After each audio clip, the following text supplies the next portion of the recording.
அன்புடன் அனைவருக்கும் வணக்கம்.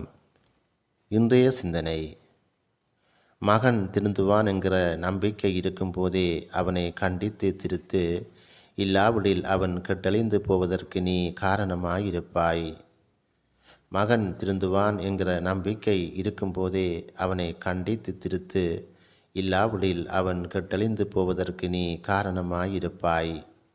அறிவுரைக்கு செவிகொடு, கண்டிப்பை ஏற்றுக்கொள், பின்வரும் காலமெல்லாம் ஞானமுள்ளவனாய் வாழ்வாய். அறிவுரைக்கு செவிகொடு, கண்டிப்பை ஏற்றுக்கொள், பின்வரும் காலமெல்லாம் ஞானமுள்ளவனாய் வாழ்வாய். நல்லுரை கேட்பதை நிறுத்தாதே, நிறுத்தினால் அறிவுதரும் நன்மொழிகளை புறக்கணிக்கிறவன் ஆவாய். நல்லுரை கேட்பதை நிறுத்தாதே, நிறுத்தினால் அறிவுதரும் நன்மொழிகளை புறக்கணிக்கிறவன் ஆவாய். விவாதத்தில் ஈடுபடாதிருத்தல் மனிதருக்கு அழகு, ஏனெனில் மூடராயிருக்கும் எவரும் விவாதத்தை விரும்புகின்றனர்.